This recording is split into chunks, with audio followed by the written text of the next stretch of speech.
they have heard what I want you to achieve. They come to national pastors. National pastors come to resident pastors. There's a structure that's being respected. They come to resident pastors, and you are told exactly what you want to achieve. If a national pastor, he is goal-centric, or he's centered on achieving that goal, they achieve it. But if he is not, that's why they become incompetent. That's why I normally fire them. Because you are a leader. You are not a national pastor because you are good on the pulpit. No, we want to see leadership. That's why, if you're not doing well, I will remove you and use you on the pulpit at your branch. But on the leadership level, I will look for another leader who can lead. Because this is not about pulpit. This is about leadership. You know? So in Mosaic leadership, we look at, are you goal-centered? Do you make the goal clear, what you want to achieve? What do you want to achieve at the end of the day?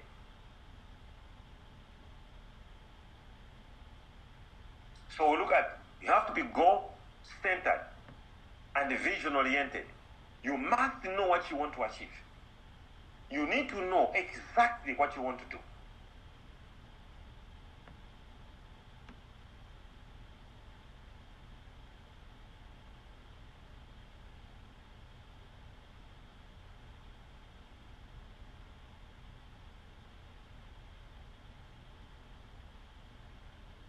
Are you following? Yes, Daddy, we are following.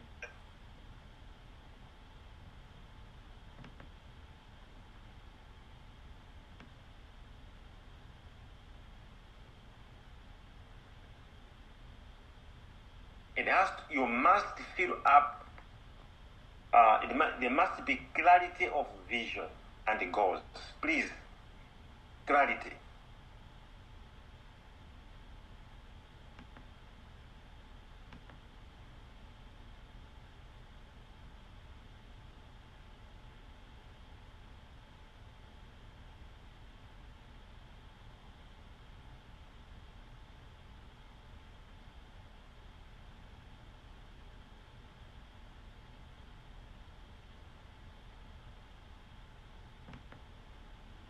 Are you following? Yes, Daddy, we are following.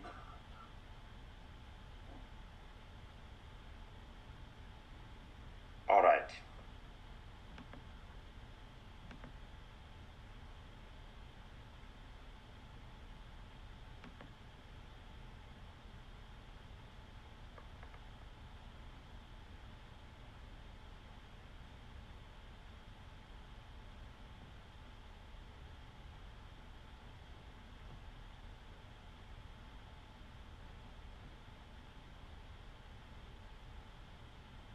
Okay, can we go to another point?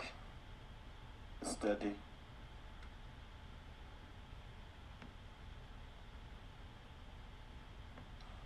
All right, so number 4, let's look at the Mosaic leadership is faith-centered. Faith-centered. It is on faith. It is based on faith. You are not a leader because you are on pulpit or because you pray, but you must have faith. And many pastors today, they start feeling somehow in ministry. That's why you hear a lot of pastors resigning. I have resigned. You know, when pastors resign from ECG, most of them, it's not an issue to do with they are fighting the prophet. But sometimes they start feeling pressure and they start feeling being eaten up. There are many pastors right now who are actually almost giving up because they feel they are being eaten up because they mix pulpit and leadership. They don't know that they are different. So if you are just a pulpit woman or a pulpit man, you end up giving up because leadership requires faith. You need to believe that you will achieve what you want to do, and you need to have faith in the Lord who called you. You must believe in the God who called you. Let me say Hebrews 11 verse 27.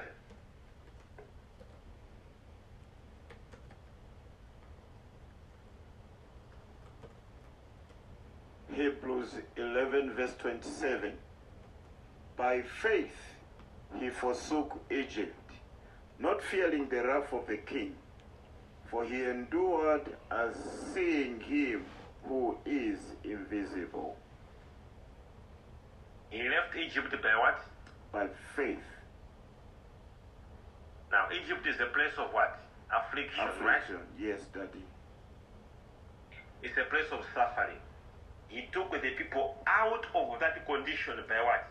By faith, Daddy. So there's a leadership of faith that can actually help people under you to come out of that suffering. A very good example. Let me tell you, I gave you an example before that leadership must have faith. When I was starting in Lilongwe, the hall which we are using now for church, it was a shopping mall. It was a mall. Okay, I hope my son here, you remember, right? It was a shop, right? Yes, Daddy. It was a big shop. Very big shop, Daddy. And I had to come, and they said, I will take over this place. You know? Not because I can, but because I have faith. I told my leaders, we will be using this building. We will be using this building. So leadership must have faith, because faith is very, very important. Sometimes you need to know that faith is important in leadership, not just on pulpit or at an individual level.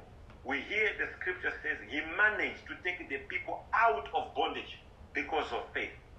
So you must have faith. Now, can you imagine that we have a lot of pastors who they are so negative that even the members under them, even the back leaders under them, they even know. They're even affected because of the man of God, what he says. I don't think things will work here.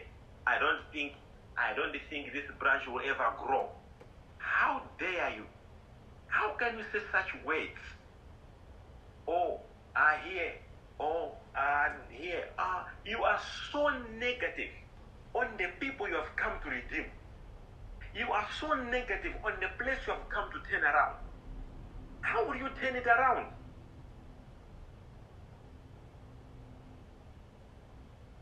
You cannot. You can't turn around, because as a leader, you must have faith. Come on, raise your hand and say it will work. It will work. My God. You must be the first woman to believe. You must be the first man to believe. You must be. Because you are the one who knows where you want to take the people to. And then the faith, it must be on what you want to achieve. And this faith can only happen if you believe in God. If you trust in the Lord.